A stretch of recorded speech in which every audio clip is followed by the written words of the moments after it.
d'abord remercier l'ensemble des camarades.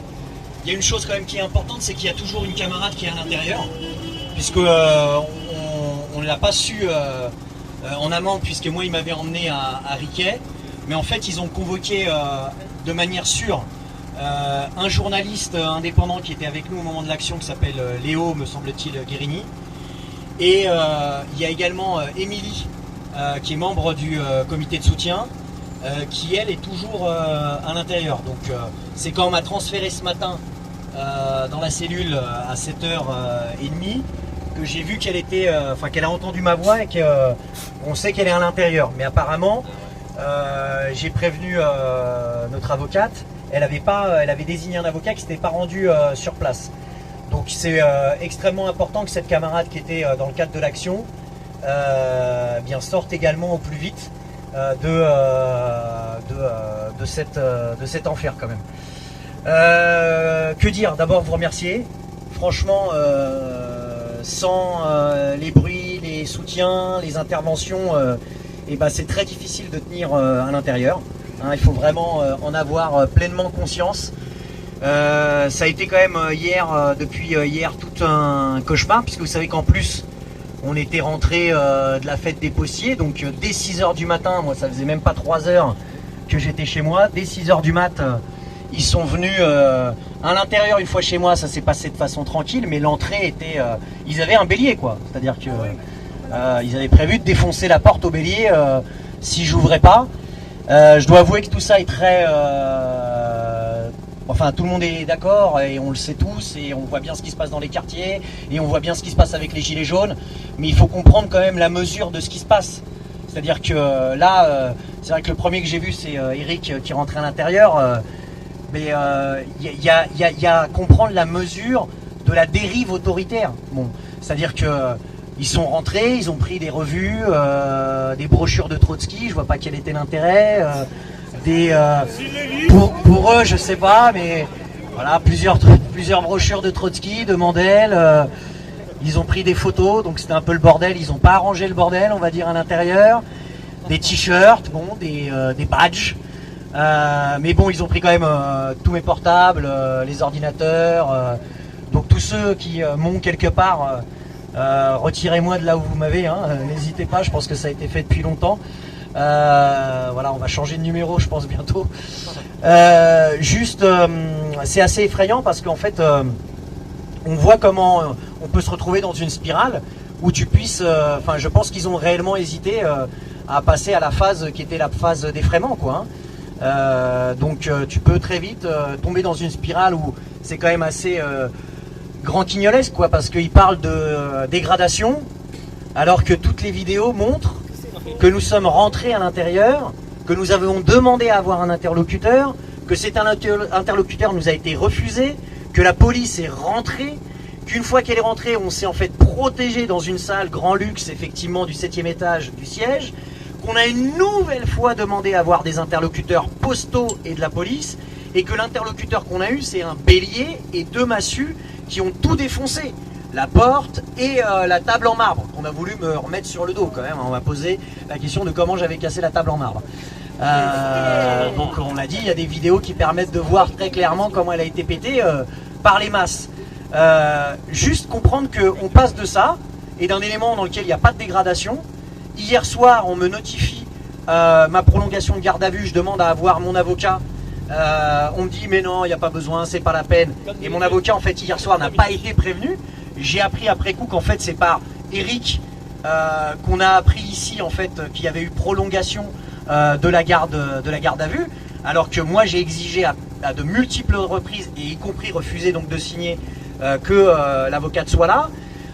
Au début on nous avait expliqué que c'était la sûreté, puisque j'ai été appréhendé par la sûreté territoriale, donc qui normalement s'occupe pas de ce genre d'affaires. L'argument qui était donné c'était de dire que le 15e était trop blindé, et ce matin, au petit matin, on me transfère dans le 15e. Bon, il va falloir aller chercher, puisque comme par hasard il y a un truc qui manque, c'est mon ordinateur, mes 2 portables, tout ça est resté à Riquet, donc on va aller le chercher. Mais on se retrouve sur place, et là je me retrouve dans une cellule où tu vois, on t'explique que de toute façon, maintenant, en fait, les griefs ont changé. C'est plus dégradation. Je pense qu'ils s'étaient rendus compte eux-mêmes que le terme de dégradation tenait pas la route. Et ils avaient changé les griefs pour violation de domicile. Donc ils ont changé. Donc on est là, mon avocat est venu. On est monté à l'audition. Et en fait, dans le document qu'il voulait que je signe sans la présence de mon avocat, il n'avait pas indiqué qu'il y avait une modification, en fait, qu'il y avait un supplétif des griefs et que c'était violation de domicile. C'est pas illégal, mais juste ils avaient oublié, mais ils me font venir dans le 15e pour un autre grief, quoi, supplémentaire. Donc dans ce cadre-là, bah, on a expliqué qu'on est dans le cadre d'une action syndicale qui s'appelle aller au plus proche de la direction, occuper. On n'a pas commis de dégradation, on n'a pas commis de violence, on a demandé à ce qu'il y ait des négociations. Et il faut comprendre que par ailleurs, il y a plusieurs jurisprudences, dont une récente de janvier 2019, la Cour d'appel de Versailles administratif, qui reconnaît les occupations comme une forme d'action acceptable. Bon, donc de fait, c'est ce qu'on a dit, qu'on est dans le cadre d'une action syndicale. Ils ont voulu, et c'est ça qui hier a été un peu préoccupant, mettre les 30 ou 40 plaintes de la Poste depuis le début du conflit. Donc aujourd'hui on a rappelé quand même qu'il y avait un peu l'équivalent en nombre de plaintes de la part des grévistes et qu'on n'avait pas eu on va dire une gestion aussi efficace et rapide de la part des services de police. Donc voilà, au final je pense que à la fois la mobilisation, à la fois le fait de se rendre compte qu'il n'y a pas grand chose, puisque là la garde à vue a été levée à 13h30.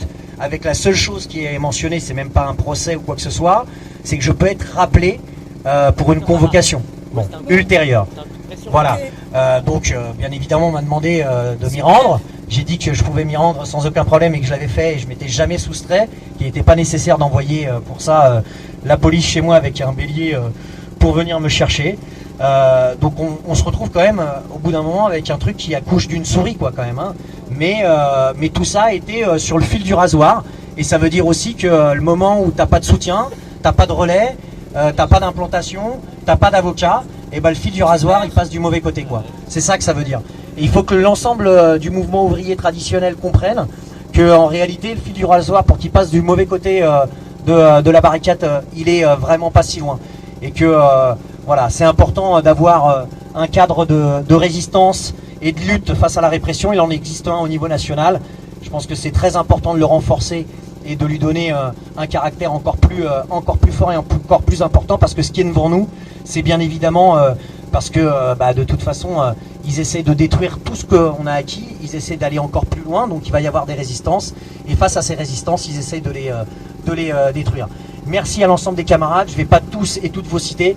Très franchement, c'est énorme de vous entendre côté dans une cellule qui pue grave. Là, il y a un truc important, c'est par rapport à Émilie. Il faut qu'on suive cette affaire-là immédiatement et s'assurer à ce qu'elle puisse sortir une nouvelle fois, vraiment profondément du profond de ce que je peux avoir. Je vous remercie et c'est une expérience que je souhaite bien évidemment à personne. Mais il faut bien se rendre compte d'une chose, c'est que c'est quelque chose qui est devant nous. Et il faut qu'on s'organise face à ça, très largement, parce que c'est malheureusement, de moins en moins, ça sera des épiphénomènes, et ça sera de plus en plus la règle, dès qu'il y aura des conflits un peu durs. Juste une chose, je ne sais pas ce que comptait faire la Poste avec ça, sûrement essayer de tuer la grève. Bon, j'ai l'impression, par la mobilisation qui est là, que c'est un peu l'inverse qui va se passer, mais il faut surtout comprendre aujourd'hui, et je crois que c'est élan qu'il y a. Ce matin, apparemment, dès 7h30, le cabinet du préfet appelait pour un petit peu se renseigner, donner des indications. Bon, tout ça semblait pas très éloigné. Ce que j'ai dit un peu dans ma déclaration, c'est que ça serait bien que le cabinet du préfet n'appelle pas juste là, mais on le demande depuis le début du conflit, depuis le premier mois, que la préfecture des Hauts-de-Seine, ou de Paris, ou la Directe servent de médiation.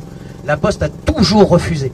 Je crois que ça serait très important là que tous les élus, toutes les organisations syndicales, politiques, associatives, on fasse un courrier en direction de la préfecture pour qu'à un moment il reste plus grand chose pour le protocole de fin de conflit. Il reste en réalité des choses qui coûtent moins qu'une porte et une table en marbre pour Levallois et Neuilly. Et le fait que l'ensemble des grévistes, les 150 grévistes, ne soient pas poursuivis pour de nouvelles procédures. Il reste ça. Et on est OK pour signer un protocole de fin de conflit qui dure depuis 15 mois. Je pense que là, il y a une responsabilité à prendre. Et peut-être que l'élan un peu qui s'est généré, pour marquer un peu le coup auprès de la préfecture, peut-être dès demain, et dire à la préfecture, c'est ce qui est prévu, c'est magnifique, dire à la préfecture que il est grand temps maintenant qu'elle intervienne, pas pour déloger les grévistes, pas pour aller les chercher chez eux, mais pour faire que ce conflit s'arrête, et s'arrête avec un compromis acceptable pour les grévistes qui ont mené une lutte exemplaire. Merci aux camarades que j'ai entendus tout à l'heure. Vraiment, merci à vous.